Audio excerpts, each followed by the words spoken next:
Muy buenas tardes tengan todos ustedes quienes nos miran detrás de la pantalla. Les doy la más cordial bienvenida al noticiero Fuerza Docente. Esta es una ocasión muy especial en la cual un grupo de expertos nos van a compartir sus puntos de vista sobre el tema, la influencia de los medios de comunicación y las sugerencias de los organismos nacionales e internacionales de la educación. Una servidora, Paola Becerril, será quien va a guiar la sesión de preguntas. Como breve introducción, he de decirles que los organismos que conoceremos en esta tarde son la OCDE, la UNESCO, el Banco Mundial y como complemento las políticas educativas, la globalización y el sistema educativo nacional, que sin duda forman parte fundamental de las decisiones que se toman a nivel mundial. Empecemos de lo más general a lo más específico. Las políticas educativas son todas aquellas leyes impuestas por el Estado para garantizar que la educación se aplique de manera óptima a la sociedad. Para este tema tenemos el día de hoy a una experta, la distinguida pedagoga Claudia Alejandra Icawich. Ella nos dará un panorama más amplio acerca de cómo influye la globalización en las políticas educativas. Gracias, compañera Paola. Antes de contestar la pregunta, creo que todos en algún momento nos preguntamos ¿qué son las políticas educativas y cuál es su objetivo? Para empezar, las políticas educativas son todas aquellas leyes creadas por el Estado para garantizar la educación a nivel nacional. Estas leyes son elaboradas con base en las necesidades del país, a fin de ser administradas y que aporten beneficios a la sociedad, proporcionando los recursos que el Estado destine al cumplimiento de este fin. Su objetivo es tratar y resolver los problemas a los que la educación se enfrenta, por ejemplo, la economía, la cultura o la burocracia, y transformarlos en la maximización de los logros de los objetivos como la calidad, la eficacia y la eficiencia. Ahora bien, ¿por qué son importantes? Las políticas educativas marcan las principales pautas que rige el sistema educativo de un país y por tal motivo tiene un impacto significativo en el trabajo de las escuelas, sus equipos de gestión y sus docentes. Como consecuencia, la labor de los actores que componen dicho sistema debe estar alineada a las reglas y normas que se desprenden de esas políticas.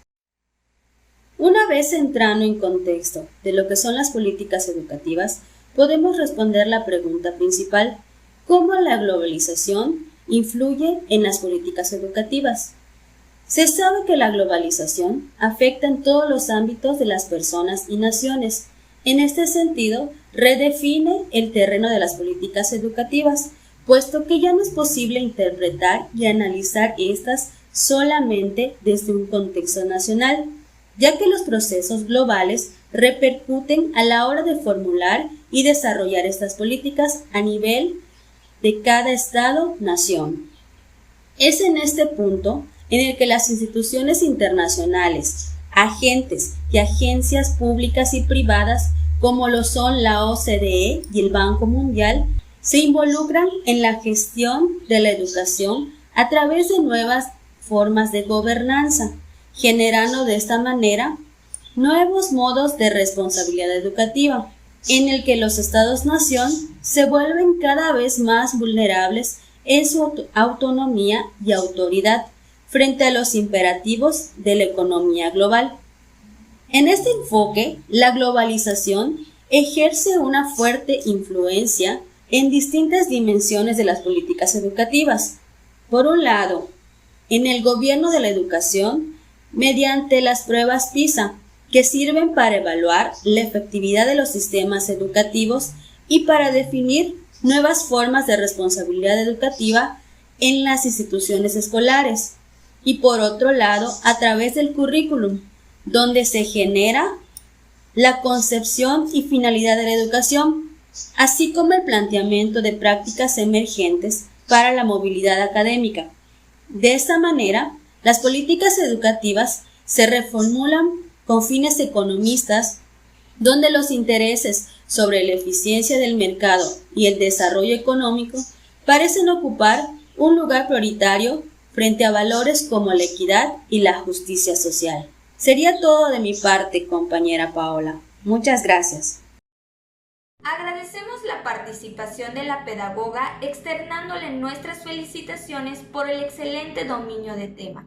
Como segundo momento, le damos la más cordial bienvenida al distinguido pedagogo don Antonio Chichi, que nos hablará acerca de cómo influye la globalización en la educación. Si bien sabemos que la globalización es un fenómeno basado en el aumento continuo de la interconexión entre las diferentes naciones del mundo en el plano económico, político, social y tecnológico. Le cedo la palabra a nuestro colega Donald. Hablando de globalización, podemos decir que la globalización inicia en la década de los 70 con la aparición de los medios de comunicación y la era neoliberal. De manera que la globalización se considera una interacción social, política y económica a nivel mundial, donde se mezcla lo económico, lo político, lo tecnológico, lo social y lo cultural entre países. Ahora bien, sabemos que la prioridad de un gobierno es la educación para consolidarla, considerando y formulando estrategias, objetivos, metas y acciones que se enfoquen en un diagnóstico realista y participativo, para que de esta manera se pueda mejorar el aprovechamiento escolar, la eficiencia y se pueda disminuir la deserción, la reprobación, entre otros. Mencionando dos maneras de contextualizar la educación, podemos incluir que con la globalización se exige revisar los currículos de los profesores con la perspectiva de formar a los futuros profesionales para la autonomía, la capacidad crítica, reflexiva y analítica. Otra es mencionar que la educación de hoy debe reflexionar sobre conceptos que forman parte de nuestra cultura, porque el mundo moderno exige una educación de calidad con equidad, pertinente e internacionalizada, para tener lugar en un escenario nacional y mundial. A partir de aquí, se podría plantear claves para encabezar junto con otros países la prueba PISA, que su función es evaluar la formación de los alumnos. Por ejemplo, contratar a los mejores maestros, exigirles mucho en su labor, intervenir cuando se note que los resultados de los alumnos empiecen a bajar. Y de esta manera dotarlos de competencias como 1. La interpretación, que es comprender e identificar los objetos, los hechos, haciendo comparaciones, diferencias y contrastes entre ellos.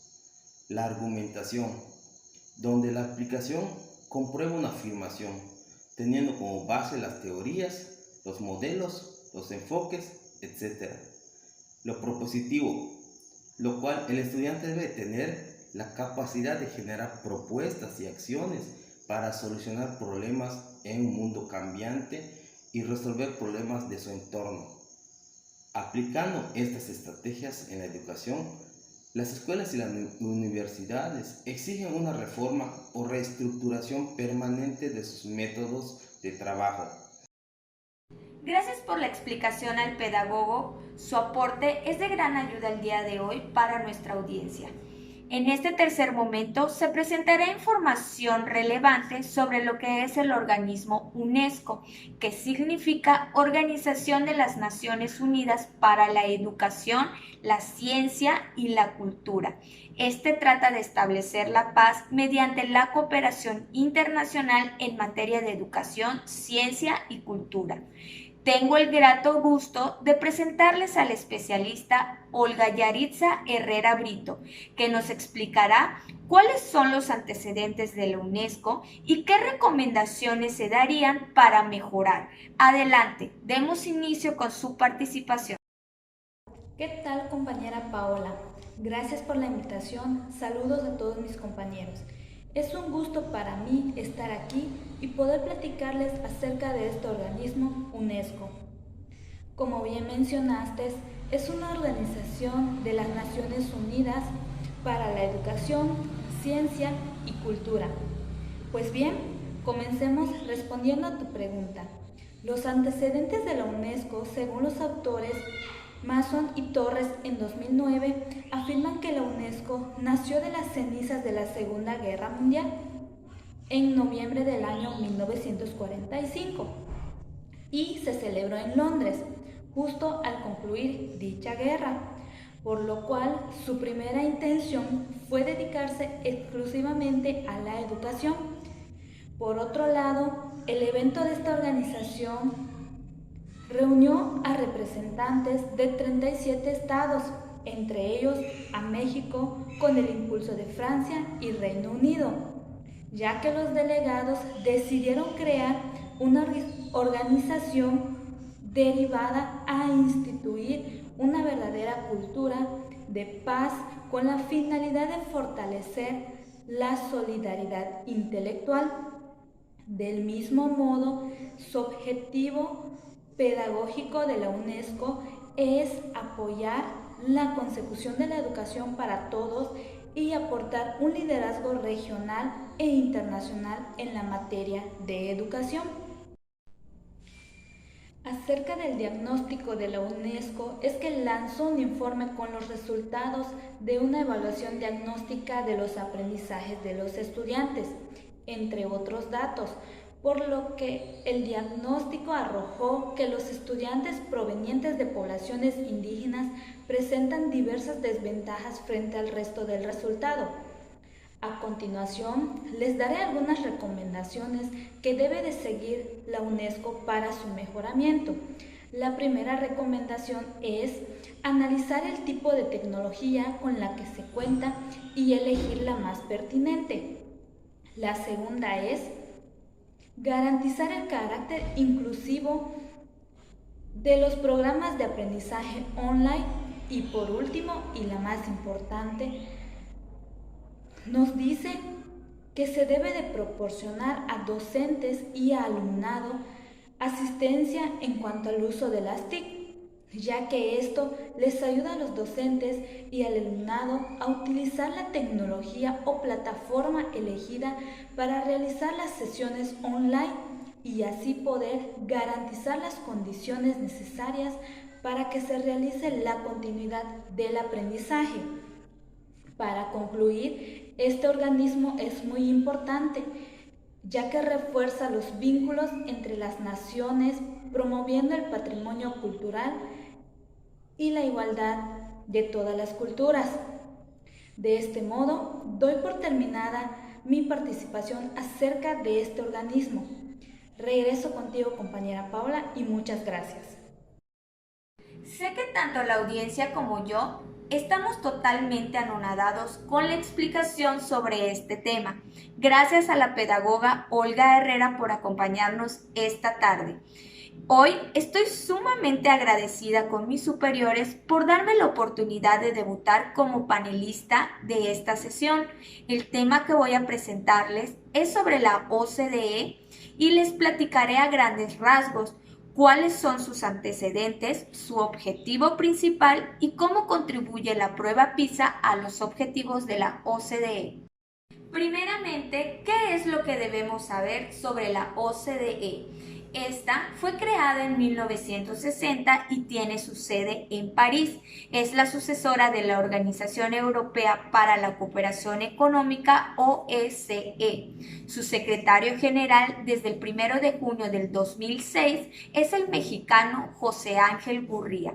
Nos preguntamos cuál es su objetivo. Ahora bien, su objetivo es diseñar políticas para una vida mejor de los países miembros, así como promover políticas que favorezcan la prosperidad, la igualdad, las oportunidades y el bienestar para todas las personas. ¿Qué es lo que se sabe sobre la prueba PISA? El informe PISA se realiza por encargo de los gobiernos y sus instituciones educativas, así como también esta debe llevarse a cabo regularmente en un intervalo constante de 3 años. PISA no se concentra en una sola materia escolar, sino que se revisa las 3 áreas de competencia. La última pregunta es cómo contribuye la prueba PISA a los objetivos de la OCDE. Uno de los principales objetivos de la prueba PISA es saber si los jóvenes mayores de 15 años están listos para ser parte de la sociedad, desarrollando competencias básicas como la lectura, matemáticas y ciencias naturales, que va de la mano con tener un sistema educativo exitoso, que sin duda ayudará a los países miembros a realizar la mayor expansión posible de la economía y el empleo y un progreso en el nivel de vida, manteniendo la estabilidad financiera y contribuyendo así al desarrollo de la economía mundial. ¿Sabías que una comunicación efectiva es esencial para que la OCDE lleve a cabo su misión de promover la cooperación intergubernamental, así como para explicar sus actividades a grandes audiencias e interesados, desde los encargados de diseño de políticas hasta los representantes de negocios y el público en general? Es muy importante saber que de alguna manera podemos confiar en la información que la OCDE publica en el sitio web que a continuación veremos en la pantalla, que es www.osd.org. Este sitio es vital para difundir ampliamente los mensajes de la organización, así como también es su principal vínculo con la mayoría de la gente alrededor del mundo. El sitio web también sirve para conocer la opinión del público sobre determinados proyectos. He llegado al final del tema que me correspondió exponerles el día de hoy. Espero las dudas que se tuvieran fueran despejadas. Pasemos a la siguiente expositora y querida amiga de todos ustedes, nuestra entrañable pedagoga Yedani Salvador Martínez, que nos explicará acerca de cuáles son las estrategias principales del Banco Mundial del Desarrollo y cuál es el impacto de las recomendaciones mundiales educativas en México, hablando del sistema educativo nacional. Bueno, como ya lo mencionó la señorita Paola Martínez, hablaremos sobre el Banco de Desarrollo. La Estrategia 2020 para el sector educativo estableció el programa del Grupo Banco Mundial para lograr el aprendizaje para todos en el mundo y en un mundo desarrollado para la próxima década. Bueno, pues el Grupo del Banco Mundial está dedicado a profundizar ese avance e incrementar su asistencia para ayudar a todos los países a alcanzar la educación para todos y los objetivos de desarrollo del milenio. Sin embargo, lo que en última instancia habilitará el desarrollo será lo que aprendan las personas dentro o fuera de una escuela, desde preescolar hasta un mercado laboral. La nueva estrategia 10 años del banco procura alcanzar ese objetivo más amplio de aprendizaje para todos, promoviendo reformas a nivel nacional en el sistema educativo. ¿Pero por qué una nueva estrategia? Bueno, el Grupo del Banco Mundial ha hecho aportes sustanciales al desarrollo educativo en todo el mundo en los últimos 49 años. Han habido grandes avances en materia de educación en este periodo, sobre todo en cuanto a la matrícula de niños en las escuelas y su permanencia allí y a la igualdad de género. El grupo del banco ha colaborado con muchos esfuerzos, no solamente con financiamientos y sistemas técnicos, sino también aportando ideas. Pero ese éxito ha dado lugar a nuevos desafíos en épocas de cambio. En las condiciones mundiales aún quedan decenas de millones de niños que no asisten a la escuela y considerables brechas de género. Bueno, al mismo tiempo, el impresionante surgimiento de nuevos países de ingreso mediano han intensificado el deseo de muchas naciones de incrementar su competencia a través del desarrollo de una fuerza laboral más calificada y más ágil. Otros cambios son tecnológicos.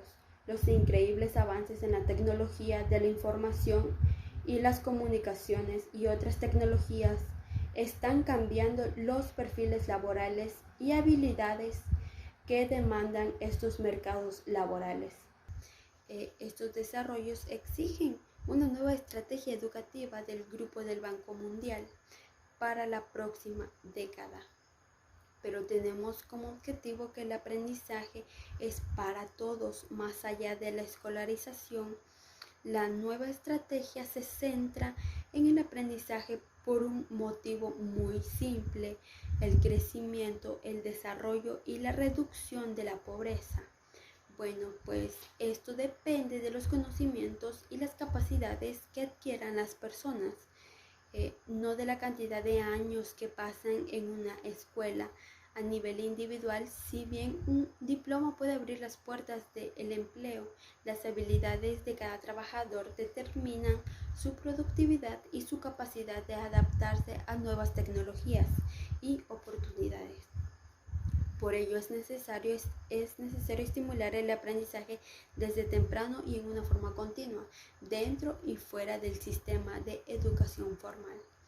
La estrategia del aprendizaje para todos promueve los objetivos de igualdad que subyacen a los ODM relativos a la educación, pues en definitiva la propuesta de la estrategia educativa del Grupo del Banco es la siguiente: invertir en tiempo, invertir con inteligencia e invertir para todos.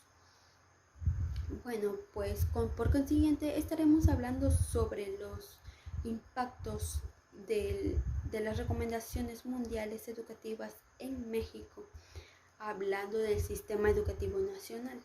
Bueno, el Banco Mundial, la Organización de las Naciones Unidas, lo que es la ciencia y la tecnología, la Organización de Cooperación y Desarrollo Económico, y en el ámbito latinoamericano, el Banco Interamericano de Desarrollo, el Fondo de las Naciones Unidas para la Infancia, la Organización Internacional para el Trabajo y la Comisión Económica para América Latina. Son 7 organismos internacionales que ejercen una influencia relevante a las políticas educativas en los países subdesarrollados. Es importante diferenciar que existen organismos que otorgan financiamientos a proyectos y los que únicamente realizan estudios y emiten recomendaciones. El primero es el que otorga financiamiento y lo conforman el Banco Mundial, la UNESCO, la OCDE y el BIP y la UNICEF. Son 5 de los organismos internacionales que ejercen una influencia relevante en las políticas educativas. El siguiente son los que emiten recomendaciones. Entre ellas está la Comisión Económica y la UNESCO y la OIT. Es importante señalar que algunos de los ejes y políticas derivados han tenido un impacto muy relevante en el sistema educativo superior en el contexto nacional.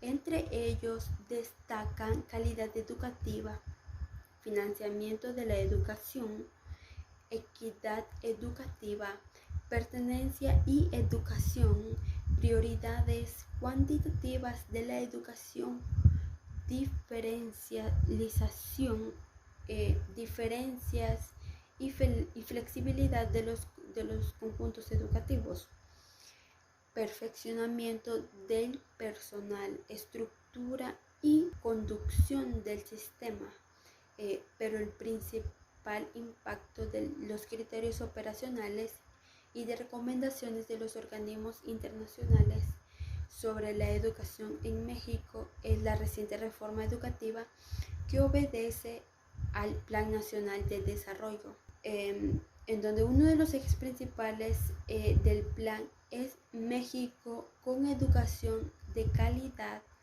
y gratuita. Uno de los principios relevantes de la reforma educativa es que la educación pública es laica y gratuita y obligatoria, la de los tipos básicos y medias superior. La reforma educativa se realiza para que la educación sea de calidad y otorgue igualdad y de oportunidad a los mexicanos. Bueno, pues podemos concluir que el modelo mexicano a nivel medio superior y superior debe contar con 5 ejes operativos fundamentales de planeación y ejecución educativa.